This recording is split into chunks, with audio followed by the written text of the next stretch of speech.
Tamika, did you sell the first screenplay that you wrote? I did, and I would use sell loosely. Oh, okay. It's called Jar by the Door, and like I was really, really grateful that I was validated right away. Most screenwriters don't really get that validation. They have to sort of get it from their family or their friends or a teacher or someone, but that kind of validation came really quickly for me. I won a contest, and it was like $10,000, and it helped move me to LA, and I optioned the script 2 or 3 times, so it was kind of keeping me alive. You know, it's like $5,000 for each option, which was a lot a few years ago, and and so that was amazing. And then I actually sold the script, in quotes. I sold the script for 6 figures, and yeah, there's no other way to put it. The check wasn't good. It's like the check was it was a rubber check, and it was kind of devastating because I had worked with these people for about 3 or 4 years. They had literally optioned the script twice, 2 or 3 times before, and so I'd probably already made about 15 to 20 grand from this company. So of course there was no reason for us to think that this check wouldn't be good. And so we got the check. My manager was like, okay, just hold on to it for a day or two. You know, it's just to be sure, blah, blah, blah. They said, hold on it. They want to make sure the money is in there. And then a day became a week, and then a week became 2 weeks. And I was like, well, what's going on? And he's like, I'm not sure, but I'm not sure if that check is going to clear. They're having some issues with their financier or whatever. And I was like, oh my God, you're kidding me. Of course, I had already spent this money in my mind, and it was the perfect scenario. I was going to get to direct it. I was going to get a producer credit. It was going to change my life. And then it just never cleared. And I thought that, you know, if someone asked me today, if they say, well, would you change that? I would say no, because it sort of pushed me into a whole other amazing thing that I created. So after that, I just did a lot of soul searching. And I thought, well, is it this all I'm supposed to be doing with my life? Trying to sell my script, trying to do this. There's got to be more to it. So I started to mentor and teach, and I totally fell in love with demystifying the filmmaking process for kids. And so someone asked me, if you could do anything, what would you do? And I said, aside from filmmaking, I grant wishes to the kids in the Make-A-Wish Foundation, because I really admired that organization. So I thought, hey, maybe I can combine these two things. And I created Make a Film Foundation, which grants film wishes to kids who have serious or life-threatening medical conditions. And this never would have happened if I hadn't, you know, if that check wasn't bad and I cashed that check. I would have had a whole different color to my career.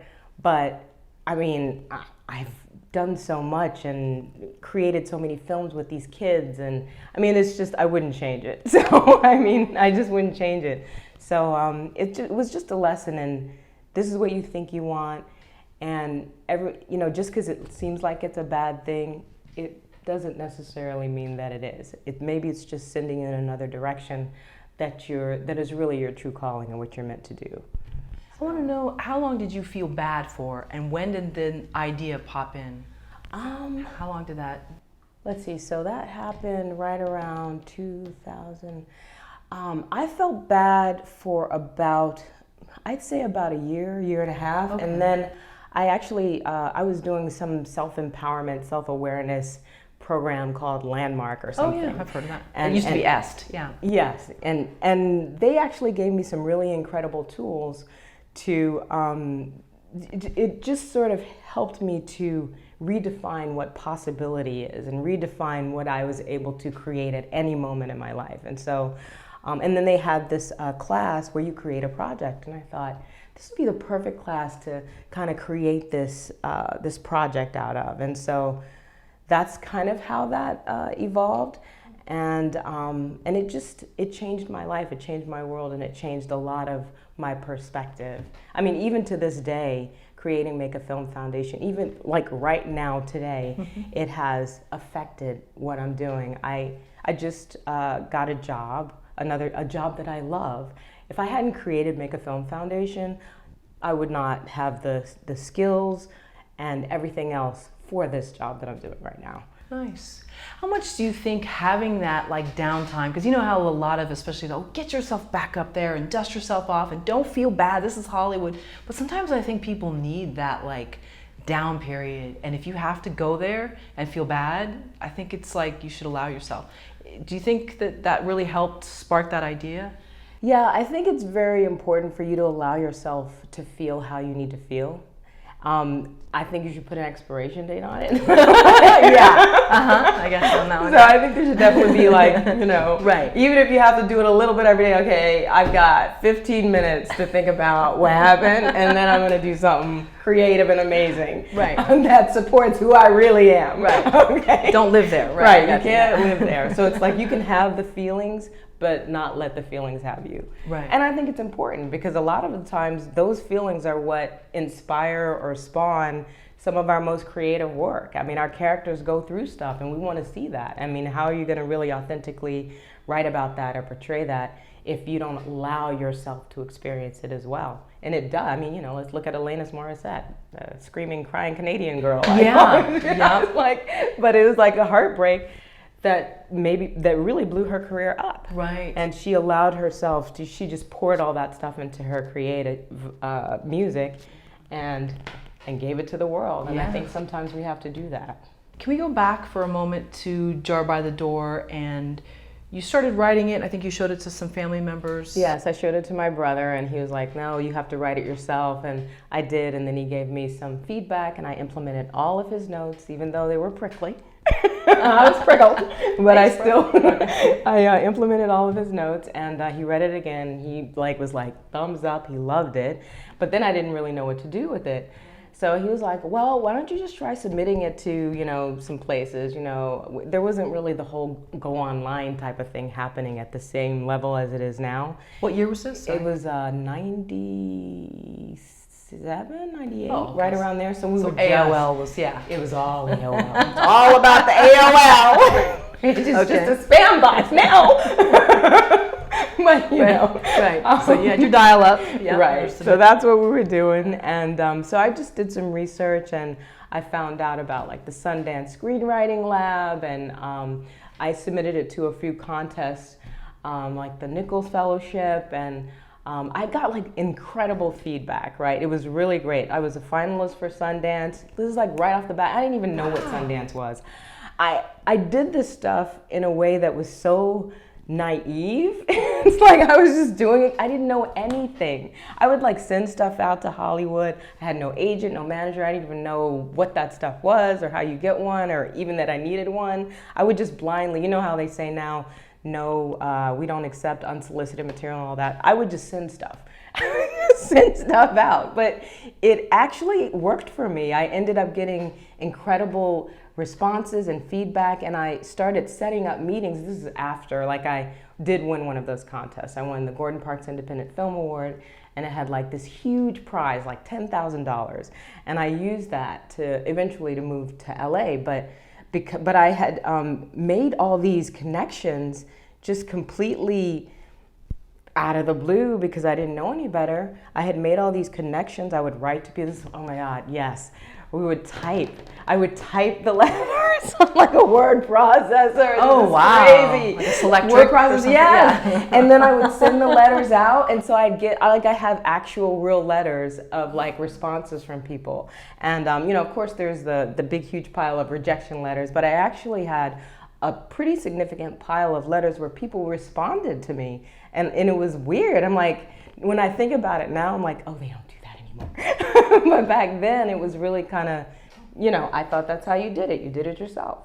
And so I would say, getting back to that actually to a certain degree is kind of where my head is. And what I would say to screenwriters is like, even when you get a manager or something like that, you still have to be in control of your career. You still have to do stuff, network, meet people, and all that kind of stuff, because you're literally laying a foundation that is gonna pay off. I've had meetings with people from those blind letters queries that I sent out after I won the Gordon Parks, and was like a finalist in Sundance. I mean, I could put something in the letters like, oh, my script was a Sundance finalist or whatever, but I didn't have much more. It was the only script I had written, But it was something.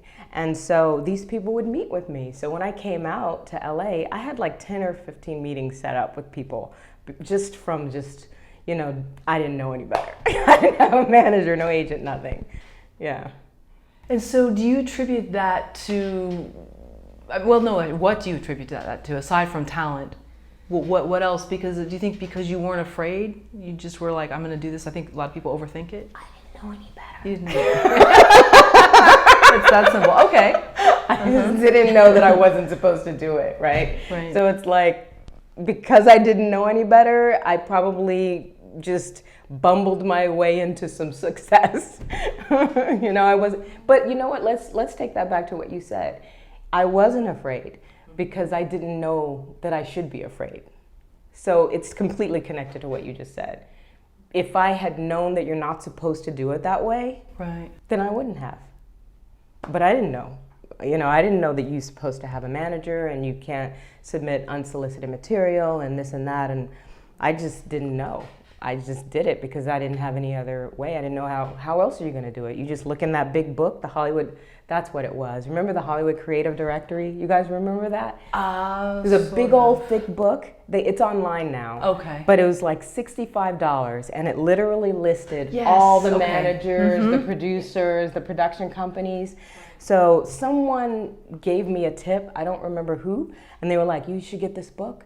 And you should just send your letters out to any production company or producers or managers in here. So that's what I did. I just went through it. Wow. And I looked and see, you know, okay, who likes, is there anybody here who does any kind of diverse material? Or is there anybody here who does like ensemble indie work, you know, that kind of stuff? So I ended up sending it to places like the Shooting Gallery. Remember the Shooting Gallery? That was Sling Blade back in the day. Okay. Do you remember Billy Bob Thornton's Oh Sling yeah, Blade? oh absolutely, yeah. So I think he was discovered through the Shooting Gallery, and so there's like these little, back then, oh, I wish we had that now, but they had all these little baby independent companies that would do really great stuff. You know, I guess they went bankrupt, but, but I wish they would do it again. Yeah, I the remember really seeing interesting Screenplay. stuff, right? That was a great film. But think about today, so 2016, if you were still in that same spot, because you were still back on the East Coast at that time, what would you do? Knowing that now you can look anybody up by just doing a Google search for the most part, or getting IMDb Pro, and knowing that it's so saturated, but you still have this burning desire, you still have talent. Right. What would you do? So, do you mean what would I do if I had written this script then? Yeah. To get it out. And you wanted to come to LA and set up meetings. I think because I know so many people who are in the business, and so I guess it would be, is it me now knowing the people that I know, or is it me then not knowing anyone? You know, because that's a different, because I would just, there's actors that I know, there's writers, producers, I would get, and maybe I'd do it the same way anyway, whether I knew them or not. I'd just find someone who did it, right. Or who was in some way in the business, and just ask their advice. What do you think I should do? Is there someone, can you recommend someone to read it? Or right. I also probably, because I did this back then, again, because I didn't know any better, but I still do this now. I would create my own readings. So I had a lot of friends anyway, you know, because New York was like that. LA is kind of like that, but New York, it's a different kind of, I don't want to say posse, but friendship pool. Like you're connected to people. And so when you do a reading or something like that, you get people to come to your reading, and it's like a party and that kind of thing. And I did a little bit of that out here, trying to establish that same dynamic. But that really yielded a lot of results when you literally just do a reading of your work.